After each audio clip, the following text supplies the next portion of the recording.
जैसे कि अभी मैंने देखी थी वीडियो और थे कि ऐसा नहीं होता, उन्होंने अडॉप्ट किया होगा। को लिया और हमने जो उनको पंचकर्मा की थेरेपीज दी, शिरोधारा किया, फुल बॉडी मसाज, अभ्यंगम दिया, उत्तर बस्ती कि आपके मतलब बहुत सारे हॉस्पिटल्स हैं, तो ये हर हॉस्पिटल्स के अंदर इलाज हो जाएगा। फीमेल को कोई पीसीओडी तो नहीं है या उसकी फिलोपियन ट्यूब में कहीं ब्लॉकेज है या नमस्कार, मैं आपका दोस्त एक्टर ऋतिक शर्मा और आज हमारे साथ हैं डॉक्टर रजनी गुप्ता। और ये एक जानी मानी डॉक्टर हैं जो पूरे वर्ल्ड में जिनका नाम है और हिंदुस्तान के अंदर इस टाइम पे बहुत ज़्यादा इन्होंने इलाज किए हैं लोगों के, और बहुत ज़्यादा इलाज करते करते आज मैंने एक वीडियो देखी थी। तो मैं डॉक्टर साहब से पहले तो नमस्कार डॉक्टर साहब, कैसे हैं आप? ठीक हूँ आपसे। तो मैं डॉक्टर साहब से इस वीडियो के माध्यम से मैं पूछना चाहता था कि मैंने जैसे डॉक्टर साहब की मैंने बहुत सारी वीडियोस देखी कि ये आयुर्वेदिक से इलाज करते हैं, आप आयुर्वेदिक से इलाज करते हैं। तो एक मेरा एक दोस्त है और जो ओरिजिनलिटी है इस वीडियोस के अंदर, मैं वही चीज़ आपसे पूछना चाहूँगा कि उसकी शादी को करीबन 8 से 9 साल हो गए हैं और उसने जादू टोने मतलब बहुत सारी चीज़ें, मतलब आप समझते हैं कि अगर किसी का भाई बच्चा नहीं हो रहा है तो वो सारी हद को पार कर देता है। तो उन्होंने सारी हद पार कर दी। तो आज उन्हें 8 से 9 साल करीबन हो गए हैं, तो उनका जो है ना बच्चा नहीं हो पा रहा है। तो कुछ ऐसा भी है जो आयुर्वेदिक से संभव हो? देखो, से किसी भी कपल को अगर बच्चा नहीं होता तो इसको हम आयुर्वेदा में ना इनफर्टिलिटी, बंधत्वा लेके चलते हैं और बहुत सारे कारण होते हैं बच्चा ना होने के। अगर साइंटिफिकली वे देखें तो हम पेशेंट के कुछ टेस्ट करवाते हैं जिससे ये पता चलता है फीमेल को कोई पीसीओडी तो नहीं है या उसकी फिलोपियन ट्यूब में कहीं ब्लॉकेज है या उसके कोई हार्मोनल डिसबैलेंस है। पीसीओडी इसका मतलब क्या है? पीसीओडी पॉलीसिस्टिक ओवेरियन डिजीज होती है, आजकल ये बहुत कॉमन है और हम देखते हैं जैसे बच्चे जैसे उम्र बढ़ती है और 10-12 साल में ही बच्चों को आजकल पीरियड्स आना स्टार्ट हो जा गए हैं। बहुत जल्दी उम्र में बच्चों को, फीमेल्स को पीरियड। तो उसका कारण क्या होता है? क्योंकि लाइफस्टाइल ऐसा है, अगर बच्चे सेडेंटरी लाइफ जीते हैं, ये खाने में बहुत ज़्यादा फास्ट फूड खा रहे हैं, तो उनकी जो पाचन शक्ति होती है वो बैलेंस नहीं करती, जिससे बच्चों को अर्ली स्टेज में ही पीरियड्स हो जाता है। इसके बाद जो सिस्ट है वो डेवलपमेंट हो जाती है। और मेरे पास रेगुलर ओपीडी में हम देखते हैं तो 20-22 साल के ऐसी फीमेल्स आती हैं जिनको पीरियड्स बहुत डिलेड होता है या फेस पे बहुत ज़्यादा हेयर्स आना, वेट गेन हो जाना, ये सारी ही कंप्लेंट्स लेके आती हैं। तो उसका कारण भी यही है? मेन कारण उसका यही, जो आजकल जो कॉलेज लाइफ इन बच्चों में ना बहुत ज़्यादा आउटसाइड का फूड खाते हैं या उनके लाइफस्टाइल उन्होंने ऐसा सा बना लिया है जिससे शरीर में प्रॉब्लम्स ही आती है। तो यही प्रॉब्लम है, मतलब कि वो कंसीव नहीं कर पा रहे। यस, हो सकता है उसको पीसीओडी की दिक्कत हो, वो तो स्कैन से हम चेक करते हैं। पीसीओडी अल्ट्रासाउंड से हम देखते हैं। आप बताएंगे उसका मतलब पीसीओडी का क्या मतलब होता है? पीसीओडी पॉलीसिस्टिक ओवेरियन, अल्ट्रासाउंड से हम चेक करते हैं पेशेंट का कि उसको कौन सी डिजीज है। हो सकता है उसकी फेलोपियन ट्यूब ब्लॉक हो। तो आयुर्वेदा में बहुत सारी ऐसी ट्रीटमेंट्स हैं जिसके माध्यम से हम फेलोपियन ट्यूब को ओपन कर देते हैं। उत्तर बस्ती का एक ट्रीटमेंट रहता है जो पीरियड्स के 5th डे से हम पेशेंट को देते हैं। क्या बताया आपने? ये एक ट्रीटमेंट है। So, जैसे आपके उनको अगर कंसीव नहीं हो रहा है तो उनका पहले हम इन्वेस्टिगेशंस करवाएंगे, चेक करेंगे, हस्बैंड के स्पर्म काउंट चेक करेंगे, फीमेल का भी चेक करेंगे कि क्या कारण है। अगर कहीं पे फेलोपियन ट्यूब ब्लॉक है तो उसमें बता दिया जाता है कि आपको आईवीएफ ही करवाना है, आपको स्पर्म को और ओवम को सेपरेट लेके फिर उसको ट्यूब बेबी की तरह कन्वर्ट किया जाए। ट्यूब बेबी जो आजकल मतलब चल भी रहा है, ट्रेंड में आ रहा है। क्योंकि देखिए जो मॉडर्न साइंस में चीज़ें हैं ना, पेशेंट उसको फॉलो करता है, बट कई बार क्या होता है ना कि टेस्ट ट्यूब बेबीज भी सक्सेसफुल नहीं हो पाते हैं। और आईवीएफ करवाने के बाद भी पेशेंट्स हमारे पास आते हैं रेगुलर ओपीडी में कि उनको आईवीएफ करवाया, कंसीव नहीं हो पाया या कंसीव हुआ फिर भी वो अबॉर्ट हो गया, तो उनको दोबारा से चांसेस चाहिए होते हैं। तो आयुर्वेदा में हम इस तरह से डील करते हैं। जैसे आपने एक प्लांट है, हम देख रहे हैं ये प्लांट्स लगे हुए हैं। सो प्लांट को कभी भी ग्रो करना है तो किन चीज़ों की रिक्वायरमेंट होती है? तो आयुर्वेदिक सबसे पहले प्लांट अगर हमने उगाना है तो हमें सॉइल चाहिए, मिट्टी चाहिए, पानी चाहिए, खाद चाहिए और सनलाइट। अगर हमने प्लांट को रख दिया और सनलाइट नहीं दी तो वो प्लांट ग्रो नहीं कर पाएगा। सिमिलर लाइक दैट हमारी बॉडी में भी जो यूट्रस होता है ना, वो एक क्षेत्र की तरह कार्य करता है जिसमें हम प्लांट को इम्प्लांट करते हैं। स्पर्म और ओवम को लेके उस जगह पे हमने इम्प्लांट किया है। अगर हमारा यूट्रस स्ट्रेंथफुल नहीं है तो आप आईवीएफ भी करवा लेंगे, तब भी आपका जो बच्चा है वो 3 या 4 मंथ्स के बाद एबॉर्ट हो जाएगा, एबॉर्ट हो जाएगा। क्योंकि उसमें हमने यूट्रस ये चीज भी मैं आपसे पूछना चाहता था कि मैंने देखा है और उसने भी मेरे को मतलब कई बारी जैसे कि मेरे को बताया कि यार मतलब 3 से 4 महीने के बाद ऑटोमेटिक हो जाता है इस तरीके से। तो उसने मेरे को बोला था, बीच में एक मैंने डॉक्टर से बात भी करी थी तो वहाँ भी कुछ नहीं हुआ। तो जैसे कि मैंने आपके बारे में सुना और मेरे को डॉक्टर साहब से भी मेरी बात हुई थी, उन्होंने भी मेरे को बताया कि हमारे आयुर्वेदिक में भी इलाज है इसका, और कई मतलब आपने ऐसे इलाज किए भी हैं जिनके आज पास बेबी है। तो बहुत सारे ऐसे पेशेंट्स हैं हमारे।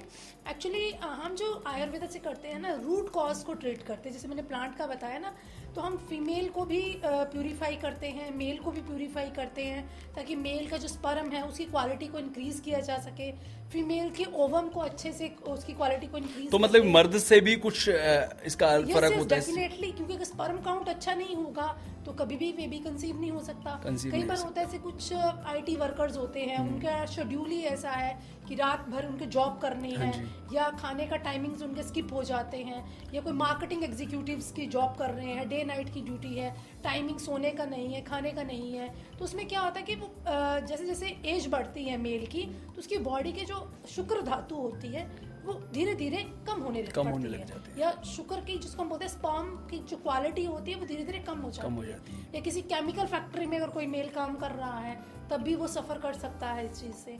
तो उसका रूट कॉज देख के हम उस मेल को कुछ आयुर्वेदिक में पंचकर्मा हम ट्रीटमेंट्स करते हैं। पंचकर्म के माध्यम, पंचकर्मा आपकी एक थेरेपी, यस, थेरेपीज होती हैं। जैसे आपने देखा होगा वो ऋतिक रोशन, उनकी ही मूवी है एक, वो यहाँ पे वो डाल रहे हैं जैसे शिरोधारा वाला। तो there is a lot of treatments हैं जिससे हम हार्मोनल बैलेंस को करते हैं। और आजकल ये बहुत कॉमन है स्ट्रेस फैक्टर, क्योंकि मैक्सिमम फीमेल्स भी आजकल वर्किंग हैं, तो उनको एक स्ट्रेस रहता है, फैमिली मैनेज करनी है, ऑफिस भी मैनेज करना है, टाइम पीरियड कम रहता है। तो सब चीज़ों को मैनेज करने में क्या होता है, स्ट्रेस जनरेट होना शुरू हो जाता है और फीमेल में एंग्जाइटी होने लग पड़ती है।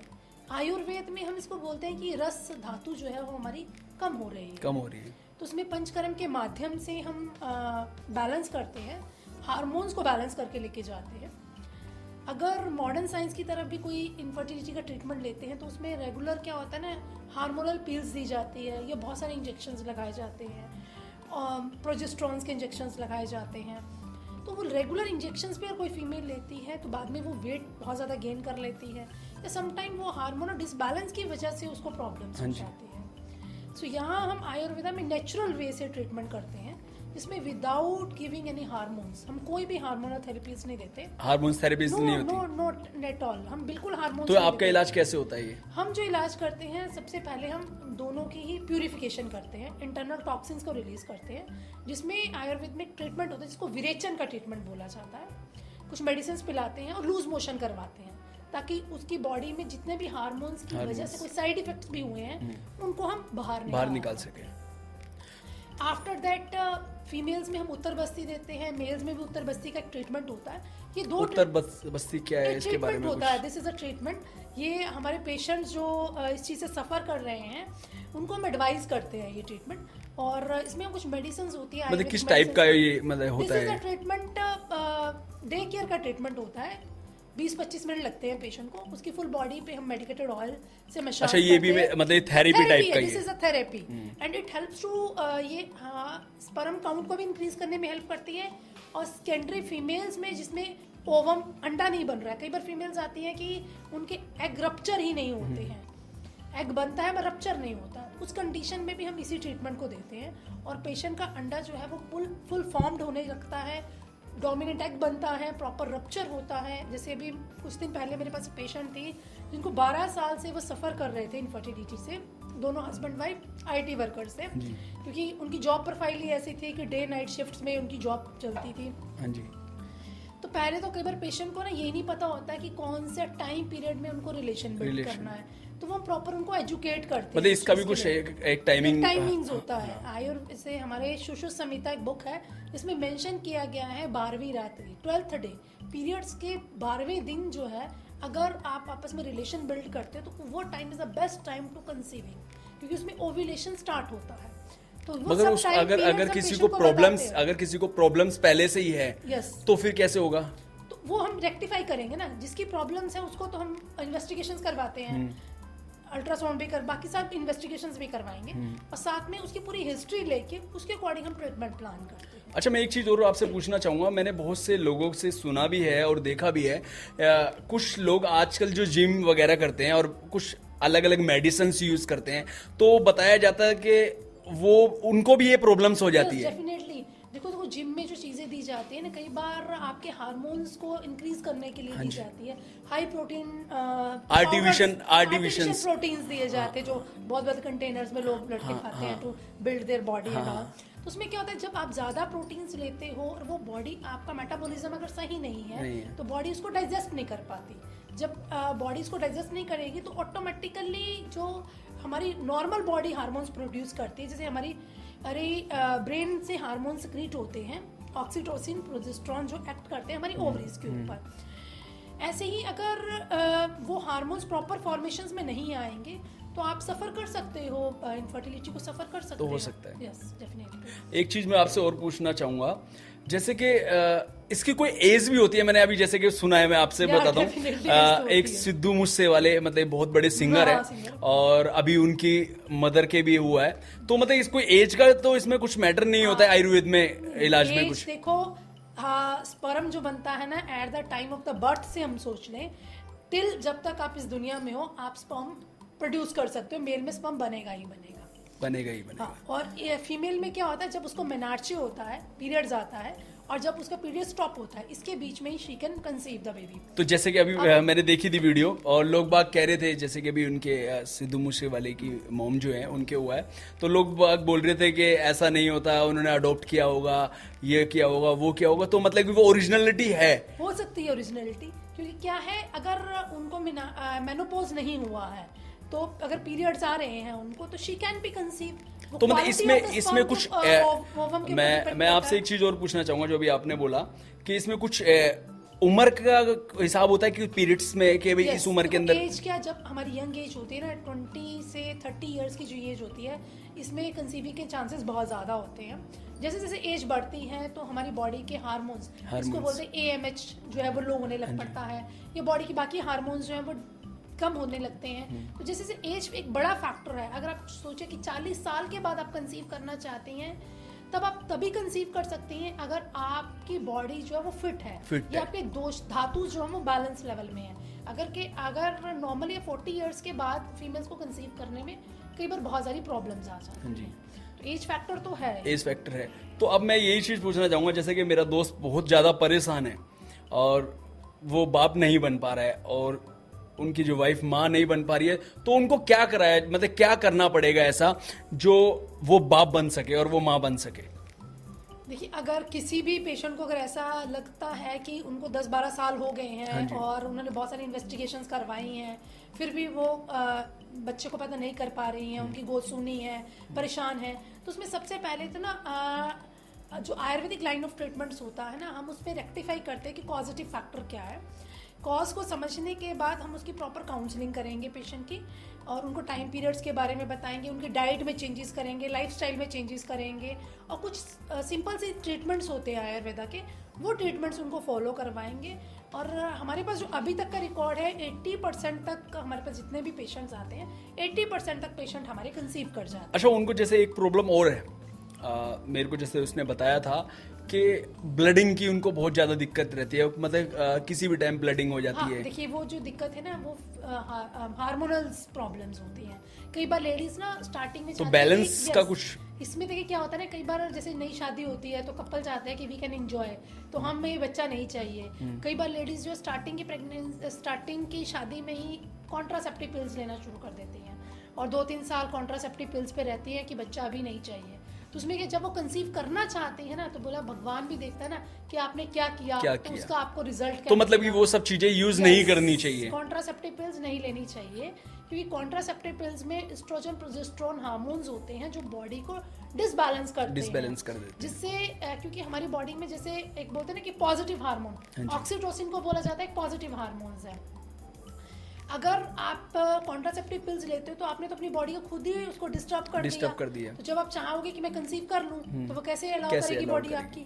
तो उसमें बहुत बड़ा एक फैक्टर आता है। तो मतलब कि नॉर्मल ओपीडी में पेशेंट्स आके बताते हैं हमें, डॉक्टर साहब मैंने अभी शादी हुई थी तो हम नहीं चाह रहे थे बच्चा, तो हमने अभी कॉन्ट्रासेप्टिव पिल्स लिए 2-3 साल, अब हम चाहते हैं बच्चा, तो फिर वो सब चीज़ें जो है वो हार्मोन डिसबैलेंस कर जाती है उसकी बॉडी, फिर हमें उसको प्यूरिफाई करते हैं। तो उसका भी मतलब कुछ कारण होता है कि भाई मतलब इसको भाई अगर देखिए कुछ लोग हैं जो नहीं करना चाहते हैं, ठीक है, तो वो पिल्स ले लेते हैं, तो कुछ ऐसा आयुर्वेदिक के अंदर आपका ट्रीटमेंट होता हो कि भाई अगर नहीं करना चाहते तो this is a simple education.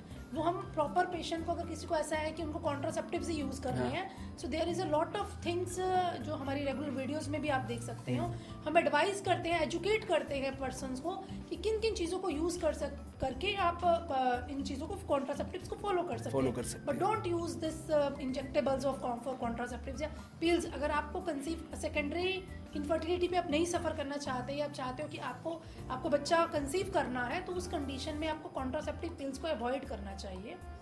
Next, जैसे अगर आपका एक बार हार्मोनल डिसबैलेंस हो जाता है और फिर भी आप आईवीएफ की तरफ ट्रीटमेंट में जाते हैं और पेशेंट 2 या 3 महीने के बाद अबॉर्ट कर जाता है, उसमें भी हम आयुर्वेदा के में जो ट्रीटमेंट्स देते हैं ना, हम उसके यूट्रस को इम्प्लांट कर, यूट्रस को स्ट्रेंथनिंग देते हैं, ताकि जब भी उसमें ओवम इम्प्लांट हो, जैसे हमने बोला कि एक पेड़, हमने जैसे भी उस खाद को हम पहले सही से कर देंगे, अगर हमारी सॉइल अच्छी हुई तो जैसे ही हम उसमें बीज बोएंगे तो ऑटोमेटिकली वो ग्रोथ करेगी। तो वो भी हम उत्तर बस्ती, ऐसे ही हमारे बॉडी का हिसाब है। यस, वो भी ट्रीटमेंट हम उत्तर बस्ती के माध्यम से ही करते हैं। फीमेल्स के यूट्रस में वो मेडिसिन को डाला जाता है, वो यूट्रस को पूरा अनचियस कर देता है और इंटरनल लेयर्स होती है एंडोमेट्रियम की लेयर्स को, उसको मेंटेन करता है, ताकि जब भी वो कंसीव करे, चाहे वो नॉर्मल लाइन से कंसीव करे। अभी हमारे पास एक डॉक्टर थी, पेशेंट थी मेरी, he is also a doctor, दोनों ही हस्बैंड वाइफ डॉक्टर थे। उन्होंने पहले आईवीएफ करवाया, तो उनको मतलब डॉक्टर भी आपके पास आए हैं? Yes yes sir, we are having the patient. So वो डॉक्टर साहब को वो था कि मैंने कंसीव कर लिया है, बट 45 डेज के अंदर ही वो अबॉर्ट हो गया। सो नेक्स्ट उनको प्लानिंग था कि मुझे आईवीएफ के लिए सेकेंडरी इश्यूज में जाना है, तो मैंने उनको बोला डॉक्टर साहब आप सेकेंडरी 6 मंथ्स के तो टाइम पीरियड लो गई, तो इन 6 मंथ्स में you can try for the Ayurveda, आप एक बार आयुर्वेदा को ट्राई तो करो। तो उन्होंने आयुर्वेदा की मेडिसिन को लिया और हमने जो उनको पंचकर्मा की थेरेपीज दी, शिरोधारा किया, फुल बॉडी मसाज, अभ्यंगम दिया, उत्तर बस्ती के लाइन ऑफ ट्रीटमेंट दिया। उसके बाद था कि ठीक है आईवीएफ ही करवाना है, तो आई टोल्ड हर कि ठीक है आप 3 मंथ्स इस ट्रीटमेंट को लो, then you go for the IVF. उसके बाद उन्होंने आईवीएफ करवाया और लास्ट ईयर ही अभी जनवरी में उन्होंने डिलीवर्ड है चाइल्ड, मेल चाइल्ड हुआ है। तो क्या है, अच्छा मतलब अभी हाँ डिलीवर हो गया अब तो उनका, तो 2 साल पहले की बात बता रही हूँ मैं। तो उसमें क्या है कि अगर आप आईवीएफ की तरफ भी जाना चाहते हैं, तो आपको पहले इन 4 फैक्टर्स को देखना है। ऋतु, क्षेत्र, अंबु, बीज, जो आयुर्वेदा के 4 फैक्टर्स ये क्या होते हैं? मतलब ritu is the season, that is a time period. जैसे हम खेती लगाना चाहते हैं, हम सोचे कि धान को हम मई में लगा दें और गेहूं की खेती को इस टाइम पे निकाला जाता है, तो नॉट पॉसिबल ना। ये तो मतलब कहने का मतलब ये है कि ये सिर्फ एक टाइमिंग से ही होगा। यस, साइकिल बना हुआ है, किस टाइम पे कौन सी चीज जो खेत में ग्रो कर सकते हैं। तो सिमिलर लाइक दैट आयुर्वेदा के ये 4 फैक्टर्स हैं। हमें सबसे पहले फीमेल फैक्टर को देखना होता है कि फीमेल का यूट्रस जो है वो इंटैक्ट है कि वो बच्चा कंसीव कर सकती है, उसका ओवम में इतनी ताकत है कि वो 9 मंथ्स तक कॉन्टिन्यूसली रह सकता है। फिर हम मेल फैक्टर में देखते हैं कि उसके स्पर्म में इतनी एक्टिविटी है कि एक्टिव स्पर्म है, ताकि वो बच्चा तो आप कंसीव कर लोगे। फिर उसके बाद उसकी ब्रेन डेवलपमेंट है, बॉडी की डेवलपमेंट है, वो time to time proper developed होती है या नहीं। तो इन सब 4 फैक्टर्स को देखते ही हम आयुर्वेदिक ट्रीटमेंट्स प्लान करते हैं। जैसे कि मैंने अभी आपसे पूछा था कि अगर किसी लेडीज को मतलब कि नॉर्मली ब्लडिंग होती ही रहती है, ठीक है, तो मंथ का सिस्टम नहीं, ब्लडिंग होती रहती है, तो उसके रोकथाम के लिए क्या करा जाए? वो हार्मोनल डिस्टर्बेंस है। दूसरा फैक्टर था स्ट्रेस। ये कई बार हम पेशेंट्स में देखते हैं ना, डीयूबी, ज्यादा सोचने से भी हो जाता है। डिसफंक्शन यूट्राइन ब्लीडिंग का एक कारण जो है वो स्ट्रेसफुल फैक्टर भी रहता है, क्योंकि हमारी बॉडी में 2 तरह के हार्मोन्स आते हैं, पॉजिटिव एक नेगेटिव। पॉजिटिव हार्मोन्स में जैसे सेरोटोनिन हार्मोन है, डोपामाइन, ऑक्सीटोसिन, ये पॉजिटिव हार्मोन है। इससे हमेशा हमारे बॉडी में एक बोलते हैं खुशी आती है।